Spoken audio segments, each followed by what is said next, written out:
Aerial Fortress just came out in PVZ Gardendless, and I have to say, I like it. It's obviously inspired by Sky City from PVZ2 China, with a lot of its elements and plants.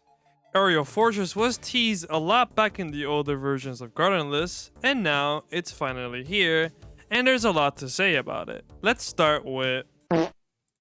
Just like PVZ2 China, you don't lose immediately once the zombies hit your home. When they do, they'll start damaging it, as indicated by the home's health bar. Once this health bar depletes, that's when you lose. The zombies don't have to reach the end of your house. If they get their hands on your beginning lanes, they'll immediately start burning your ship down. Do not use a blover or hurricane. Your ship will collapse practically seconds after, so I don't recommend it. You do unlock a shield after day 3 that gives you extra health for your ship too, so you won't have to worry about losing it if you play your cards right. There are zombies that can target your ship from afar, so it's best to be careful. The ship's health bar isn't the only mechanic in the game though, like how day 10 introduces thunderstorms. Thunderbolts can either be positive or negative charges. They work exactly like how they do in PVZ2 China.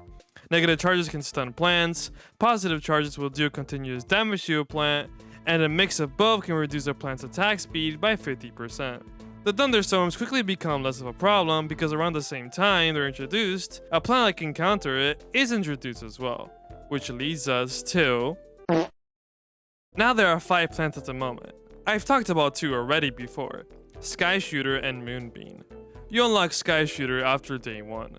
It's pretty much just a pea shooter that can stay in the sky. The Sky Shooter is an exclusive Gardendless plant. It's not from the original Sky City, though the character Sky Shooter is from PVZ Heroes, so it's not a Gardendless original either. It does shoot faster in the sky compared to pea shooters though, and slightly quicker on the ground. He's an extra 50 sun, though with how easy it is to get sun on PVZ2, take advantage of Shinevine guys, it's really no problem. He's a good starter plant for flying in the sky. Rotoboga is also useful once more. They didn't have much of a use in Frostbite Caves, but it can fly so you can take advantage of it here. It's always nice when plants from certain worlds have a use in other ones as well. Another good example of this is Umbrella Leaf. Umbrella Leaf is really useful in PVZ2 Gardendless, and Area Fortress is another example. Day 2 introduces the Imp Paratrooper, which are imps that jump off a ship and land backwards. Umbrella Leaf can bounce these imps away, or you can use Celery Stalker, whatever floats your boat. Before you unlock Moonbeam though, you unlock the Pineapple. So the Pineapple is interesting. Yes, it is in PVZ2 China's Sky City, but Gardendless does not use a new design. It uses the Pineapple's older design actually. I'm not sure why the Chinese developers changed it. I like the Gardendless new design much more. The older design isn't bad or anything, but I find the Gardendless one much more charming personally. The Pineapple can not only block off zombies, but spin to reflect projectiles. It's a perfect counter for the battle plane zombie, which attacks your plants and ship with its machine gun. It's nice to know that zombies are finally deciding to use guns, but Pineapple does deflect these said projectiles. Pineapple's best purely for deflecting them honestly. As a defense plant, he is better than something like the Resistant Radish. The Resistant Radish is a bad plant as it fails at anything but its counter to be honest. Pineapple does have good defense. It has 6,000 toughness, which is a lot compared to other defense plants like Sweet Potato or Lychee, which have similar sun cost. He's still effective in certain worlds as well. Pineapple can deflect Jester Zombie from Dark Ages for example, one of the most annoying zombies in PVZ2. So Pineapple could be considered one of the best Gardendless defense plants overall. You finally get the Moonbeam after day 8. You would think it's a bad plant to use. It looks like an easy 25 sun plant that can float.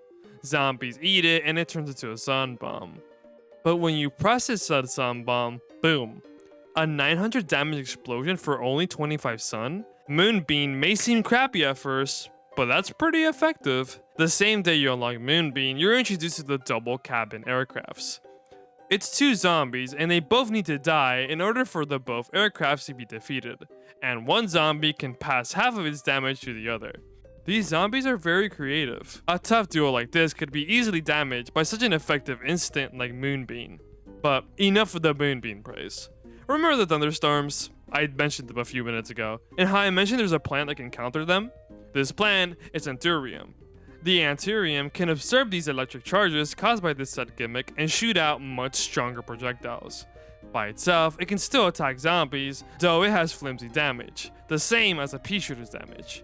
At least it's not too gimmicky, but it reminds me of how PVZ 1's Cactus wasn't really that good apart from its gimmick. Anthurium can also counter Day 11's new zombie, that lightning gun zombie, who can shoot lightning bolts towards plants.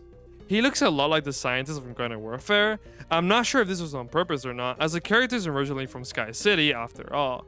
Oh, and Anthurium can be powered by the electric current, just like every other electric plant. That's nice. And lastly, we have the last plant introduced in Day 14. One that you have to unlock through the shop, the asparagus. It's a high damage plant, 80 damage to be specific, that can shoot at zombies in 3 lanes.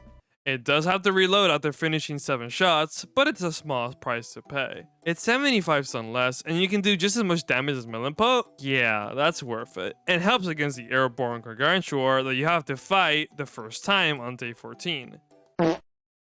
A bit ago, I made a video about Gardendless level design and how it's mediocre. The zombie spam can be unreal. So I have to say, Aerial Fortress's levels are actually really nice. There's only 16 for now, but the few that we have are well designed, and don't feel like they're forcing some sort of difficulty on the player. Obviously it depends though, as in the newest update of Gardendless, you do start with the easiest difficulty. On contrast to starting in the hardest one in the older Gardendless. The hardest difficulty I honestly thought was also going to be zombie spam. I mean, what do I expect? After all, it is supposed to be a challenge, so there has to be spam I guess, but it's not the default option, so I feel like I can forgive it more. And it's not annoying either. I don't want to rip my hair too much playing this difficulty. The hard difficulty was challenging, but not in an obnoxious way, believe it or not. The levels themselves are not only well balanced, but creative. Sometimes, our world's levels like to break the tower defense formula and try something new, like on Day 8. The level starts out with being able to pick 3 different teams. The P team, multi-shot team, and the piercing team. The P team being the hardest difficulty, since they're all P shooters, and the piercing team being easiest. Piercing plants are very overpowered. The game involves you flying a ship around and shooting projectiles, depending on the plant, and each certain score value the plant can upgrade into another one. There's a target score you have to reach in order to win. It's not too hard to get it actually, there's a really nice balance in the zombies. This is just a fun, creative minigame. I really like the way they give international players the ability to try different gameplay aspects from PVZ China without needing an entire complicated tutorial for it. There's just some sort of charm to a minigame like this. In conclusion, PVZ Gardendless has potential, and honestly, I'm starting to see it more and more the more updates that come. Aerial Fortress was great, and I love the implementation of the great extra content in China into this game now. Slowly but surely, this is becoming the ideal PVZ replanted, you could say. And I love that. I'm gonna have to give Aerial Fortress probably a 9 out of 10. Very creative, the level design is fun, and the plants are also very useful. That's about it for now guys. I'm probably gonna do a Gardendless tier list at some point. Subscribe if you want me to. And I'll see you in the next one.